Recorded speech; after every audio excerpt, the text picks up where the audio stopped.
Way before the first shots were fired at Fort Sumter, the United States faced a crisis so intense it nearly ripped the young nation apart. And this fight wasn't about slavery. Well, not directly anyway. It was a crazy, high-stakes showdown over taxes, states' rights, and federal power that really was a chilling dress rehearsal for the Civil War. I mean, think about that for a second. How does a single tax, just one law, get so out of hand that a state threatens to leave the country and the president gets ready to send in the troops? It's a wild story. To get it, we've got to go back to the 1820s. So what kicked all this off? It was a federal tax, a tariff, that Congress passed back in 1828.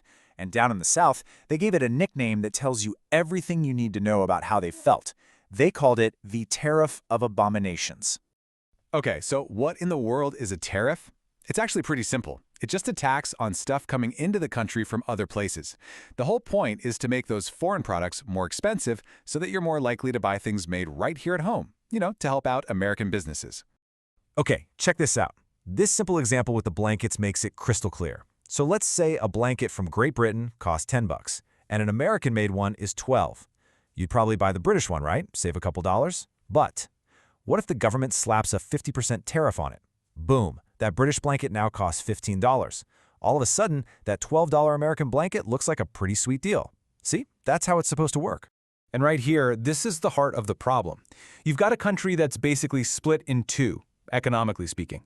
Up in the industrial north, you had all these new factories, and they loved the tariff. It was like a shield protecting them from cheaper foreign competition.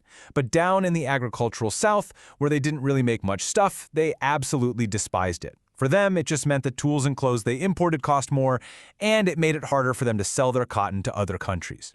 They felt like it was just a scheme to make the North rich at their expense. So, as you can imagine, all this economic anger quickly boiled over into a full-blown political crisis.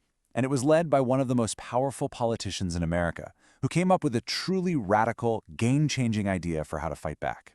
And that politician was none other than John C. Calhoun. Get this, he was the Vice President of the United States at the time.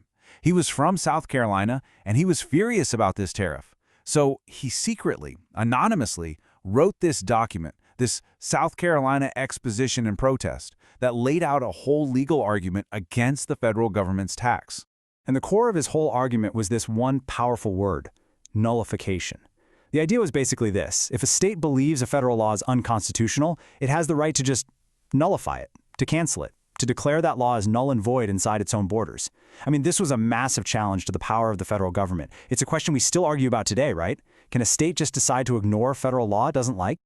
So, let's be clear. Calhoun wasn't just complaining about a tax, he was making a much bigger argument. He was saying that states were ultimately more powerful than the federal government.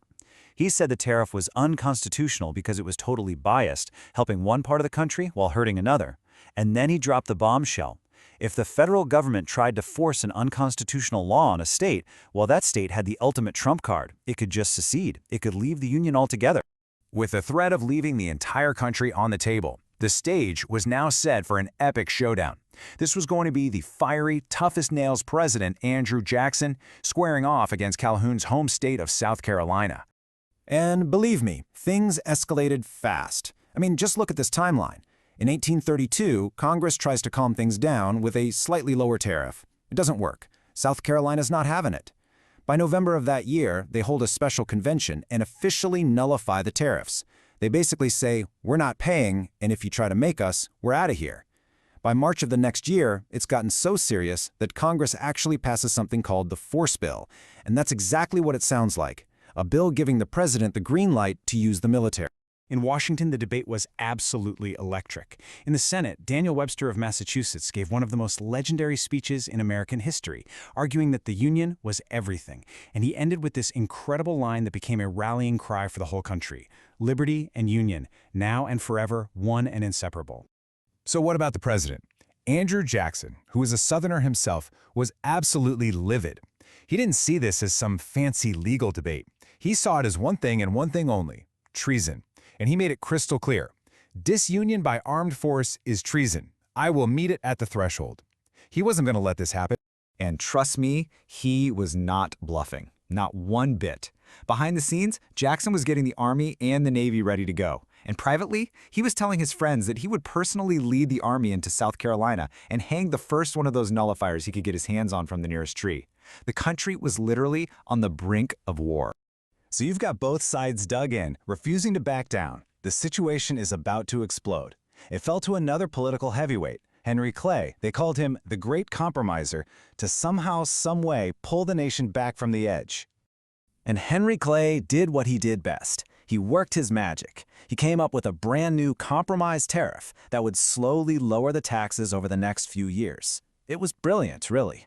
It gave South Carolina a way to claim victory. Hey, the tariff is going down, while also giving the federal government time to stand firm. Congress passed it, and South Carolina, staring down the barrel of the entire U.S. Army, finally agreed to back down and repeal its nullification. But they just had to get the last word in. In one final, symbolic act of pure defiance, before packing up and going home, the South Carolina legislature voted to nullify the force bill. You know, the very bill that gave Jackson the power to invade them.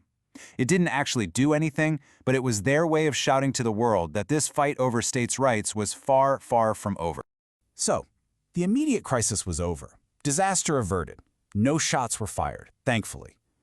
But the deep, deep cracks in the foundation of the country that were exposed during this crisis, they never really healed. So why do we still talk about this today?